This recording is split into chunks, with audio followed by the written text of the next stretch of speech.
Hi, and welcome to the 29th installment of the Dad Project.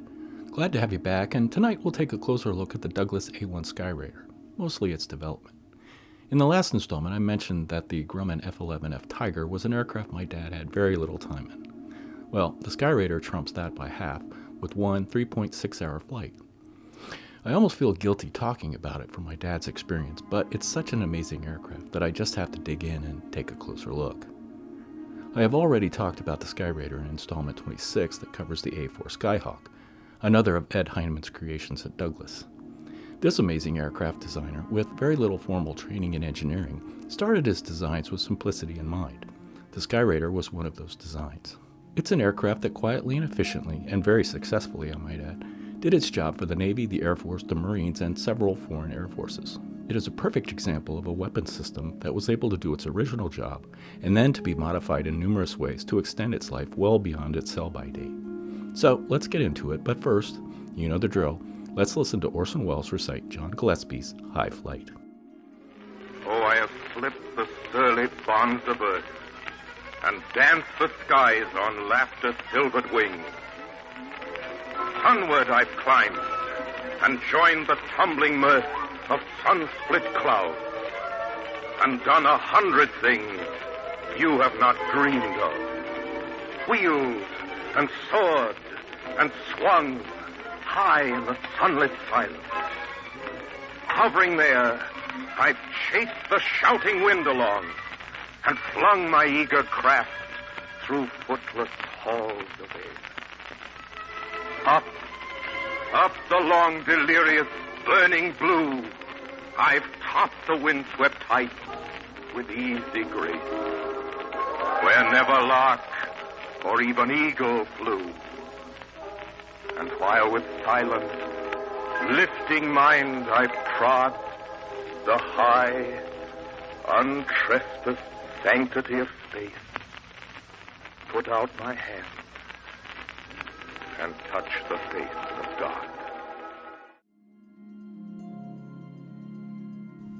The Allies were sure that the war on both fronts was winding down, but when and how was still to be determined. So the manufacture of existing systems and the development of new aircraft, ships, tanks, and weapons continued at a frantic pace. Technologies that hadn't existed at the outbreak of the conflict were being developed, while existing technologies were being refined and improved. A number of aircraft types continued to be produced despite being outdated and in need of replacement. One of those was the Douglas SBD, another Heinemann design. This may seem short-sighted, but the attrition rate of airframes sometimes exceeded output. Between training accidents, non-combat losses, combat losses, delivery accidents, the need to replace these aircraft was essential.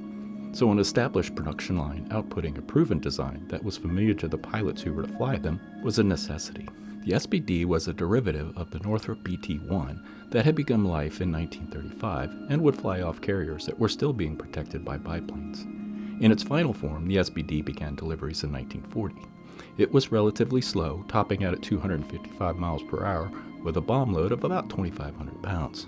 To complicate the retirement of the SBD, its replacement, the Curtiss SB-Ducey Helldiver, which first flew in 1940, was so problematic that the Navy wouldn't accept the plane until 880 modifications to its design had been made, and it wouldn't enter service until November of 1943. But despite its shortcomings, the demands of war would see over 7,000 Helldivers made over its 2 years of production.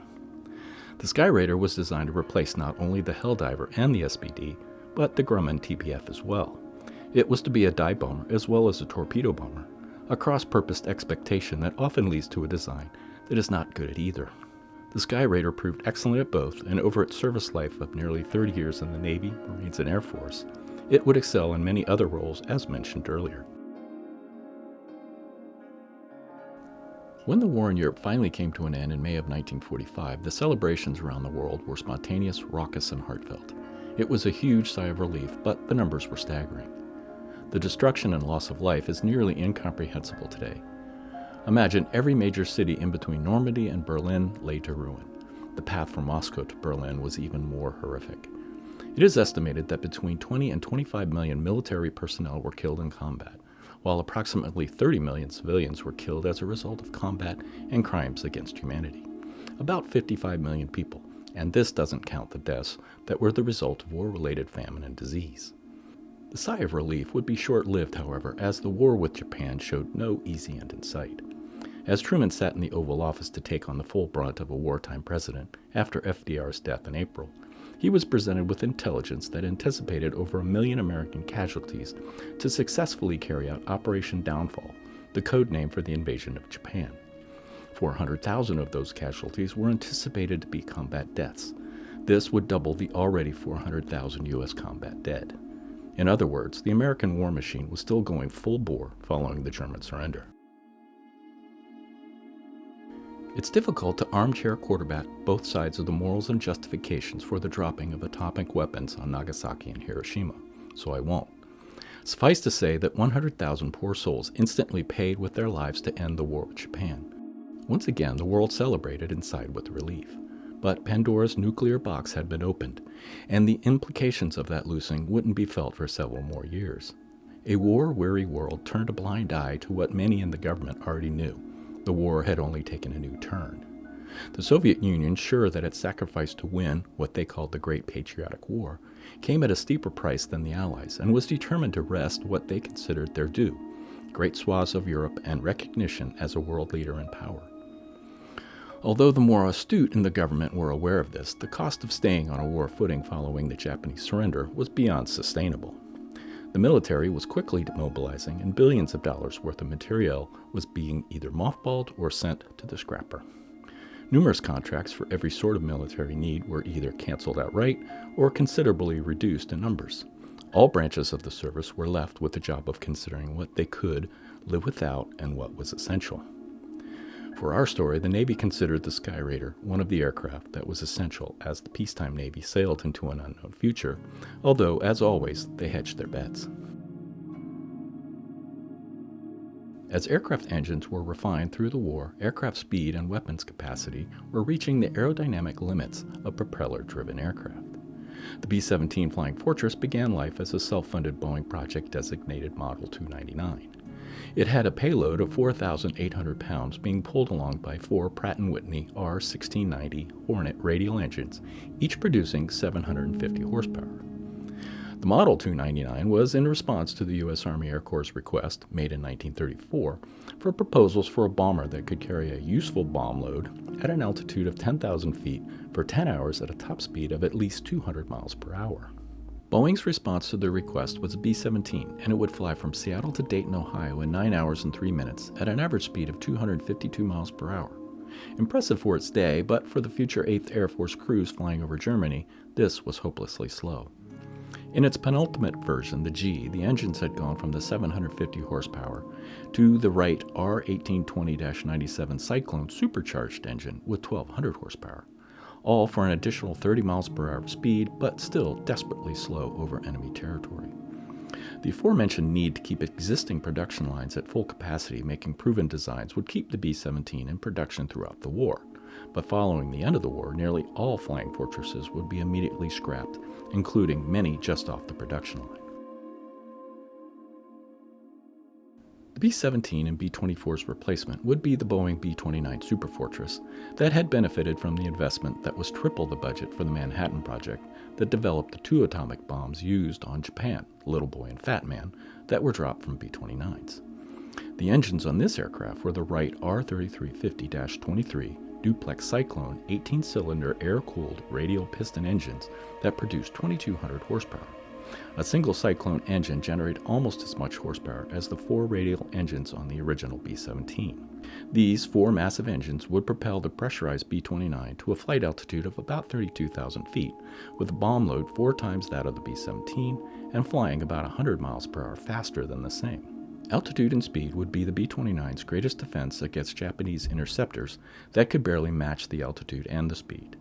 And despite the enormous cost to develop the aircraft, the last of the nearly 4,000 airframes would roll off the production line in May of 1946.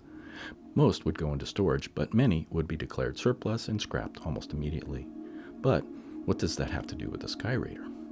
The engine. I've said it a couple times before, and I'll say it again. Before a military aircraft has even come off the production line, an RFP has already gone out for its replacement. A slight exaggeration, but not by much. Douglas's SBD was no different. Douglas had been working on the SBD's replacement, the SB-2D, and would receive a contract for 2 test beds in May of 1941, months before the U.S. had even entered the war. The design was based on pre-war assumptions that demanded a dive bomber with defensive weaponry, and despite its unusual tricycle gear layout, that's what the SB-2D was. Regardless of the SBD's legendary performance as a dive bomber in the Battle of Midway, the development of better weapons and aiming devices negated the need for a future dive bomber. Additionally, the Navy was quickly able to mitigate and minimize the threat of Japanese fighters, so the need for defensive weaponry was not as critical as it once had been. Douglas pivoted to the XBTD-1, that was a refined SP-2D that removed the observer gunner, his guns, with the required offensive and defensive tasks being handled by the pilot alone. But the Navy would again modify its requirements to replace the SBD, Helldiver, and Avenger. It increased its weapons load requirement, top speed performance, and cruising altitude requirements. Douglas found themselves in a difficult situation. They were able to massage the SP-2D and adjust for the Navy's first change of requirements, but the new set of parameters were beyond the airframe they had, and Ed Heinemann knew it. What now?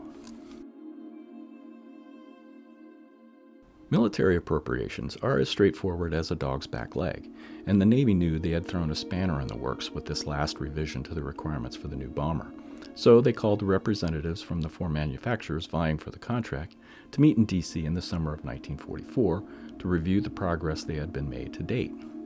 Heinemann and several of his designers left El Segundo for the meeting in D.C. with little confidence in their product. The initial trials of the XBTD had been less than inspiring, and with the new requirements, the Douglas team knew they were in trouble. Heinemann took the unusual step of asking the Navy officials to cancel the remainder of their contract for the XBTD and allow them to use the remaining funds to design a completely different aircraft built around the R-2800 engine that they would present in 30 days. Rear Admiral Lawrence Richardson took an even more unusual step of agreeing to Heinemann's proposition with 2 stipulations. First, Douglas would be required to use the B-29's R-3350 engine, and secondly, they must present their design at 0900 the next morning. Heinemann knew that Douglas's SP-2D and XB-TD were less than successful, but he was convinced that part of that failure was due to the Navy's constant refinement and additions to their requirements for the aircraft. Douglas's fault lay with trying to incorporate the Navy's every whim. Heinemann was determined to avoid this pitfall going forward and is quoted as saying, "If the Navy was not right, and we were sure they were not right, we told them." So, with only hours and a new philosophy, he presented his and his design team's proposal to Richardson and his team the following morning. The Navy was impressed enough to cancel Douglas's initial contract and release the remaining funds to design the XBT-2D-1 Destroyer II, that would eventually be known as the Skyraider to fit better in Douglas's naming convention. Earlier I pointed out that with the wartime development and improvement of the radial engine, that the B-29 was able to fly higher and faster than the B-17 while delivering nearly 4 times the bomb load. The B-29 was also considerably larger than the B-17. With Admiral Richardson insisting that Douglas's new design use one of the same engines that the B-29 had 4 of, the Skyraider would likewise outperform the SBD with a much larger airframe. With an empty weight twice that of the SBD and an engine putting out over 3 times the horsepower as the engine that the SBD was finally fitted with, the Skyraider was able to deliver 5 times the bomb load as the Dauntless, although cruise speed and range did not see that dramatic an improvement. The Skyraider would not see service in World War II, coming about a year too late, having made it to the fleet in December of 1946. The war had certainly accelerated the development of engines, materials, aeronautical engineering, and the like, and with that in mind, Heinemann was sure his Skyraider would be an interim aircraft that would have a useful life of no more than 5 years. If it weren't for the war in Korea, that very well may have been the case. With the Air Force and Navy fighting over ever-dwindling defense budgets, the collection of aircraft that found their way into the air war over Korea was a motley collection of jets and World War II-era aircraft. The Air Force's F-86 would make its mark in the public eye. Its aerial duels with the Soviets' MiG-15 were the stories that were celebrated like the dogfights before them. But before the F-86 could make its mark and the Air Force could establish bases in Korea, they were relying on F-80s and F-51s flying out of Japan for air support. The F-80's short legs and minimal bomb-carrying ability were quickly sidelined for the longer-legged Mustangs. For the Navy, the situation was similar. Because of the limitations of the Essex-class carriers available at the time, they could only handle straight-wing jet fighters that's performance was not much better than the Air Force's F-80s. Except for the F-2H Banshee, F-3D Skyknight, and the F-9F Panther, everything the Navy was flying in Korea had a propeller. Fortunately for the straight-wing Banshees and Panthers, the North Korean Air Force had minimal impact on air operations, so they could be used for close air support. However, both having a respectable bomb load of about 3,000 pounds, they were no match for the Skyraider's 10,500 pounds of ordnance and even came up short of the F-4U Corsair's 4,000-pound bomb load. It wasn't until another Heinemann-designed Douglas product introduced in 1954, the A-4 Skyhawk, that a Navy jet would approach the Skyraider's weapons capacity, and it was still 2,000 pounds short.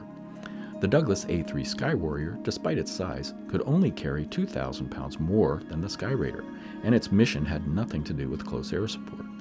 It wouldn't be until the introduction of the F-4 Phantom in 1960 that a substantial weapons capacity increase would be seen. But none of these aircraft had the Skyraider's ability to loiter on station for up to 10 hours unrefueled. Before I continue with the Skyraider, I want to take another look at some of the absurdities of the development of aircraft following the war. The RFP that led to the Skyraider was generated in 1943, so the dynamic for aircraft acquisition was much different than it would be post-war. Nevertheless, 4 aircraft companies were vying for the contract that led to the Skyraider, and each company was funded for at least 2 prototypes. Curtiss's entry, the XBTC, was an ungainly airframe that was complicated by an engine with counter-rotating props. It didn't fly until January of 1945, and despite immediate problems and deficiencies, it wasn't until March of 1947, after the second prototype crashed during stall testing, that the program was officially terminated. Kaiser Fleetwing's entry, the XBTK, first flew in April of 1945, and like Curtiss's entry, was immediately plagued by its deficiencies. But they managed to produce 5 airframes before the Navy terminated that contract in September of 1946 after continued problems when the aircraft entered a spin. That leaves us with the Martin Mauler, the XBT-M-1, sporting a radial engine even larger than the Skyraider's, managed to be the first to fly of this quartet in August of 1944. Navy flight testing began in December of that year, and 1 month later, in January 1945, 750 were ordered. With the surrender of the Japanese in August, that order was reduced to 99 airframes. The evolution of the Skyraider was only a few months behind the Mauler, and in the waning days of the war, decisions on the fates of many military contracts seemed to be being made with a magic 8-ball versus considered mindful decisions. In any case, the Mauler's contract for 99 aircraft would eventually lead to 151 aircraft being built and the aircraft being deployed. The Maulers would be deployed to Atlantic Fleet squadrons, while the Skyraider being sent to Pacific Fleet squadrons. These deployments were made despite the Mauler being very heavy on the controls, which made it difficult to fly formation and even more difficult to land on the carriers. Many ended up skipping the arresting hooks and going into the safety barriers. And despite being more stable for weapons delivery and the ability to carry more ordnance, the Mauler was relegated to reserve squadrons in favor of the Skyraider. The Navy was so sure of this decision that despite being available for operations in Korea, the Mauler was not used. The powerful simplicity of Heinemann's design had won the day, and the Mauler production line was closed in October of 1949. Skyraider would go on to become and be considered the best piston-engine attack aircraft ever produced. During the 3 years of war in Korea, the Navy's Task Force 77 would fly from carriers in the Sea of Japan and the Yellow Sea, while Marines would fly close air support from land bases as well as the carriers. Between the 2 naval services, they would fly over 276,000 combat sorties and drop 177,000 tons of ordnance.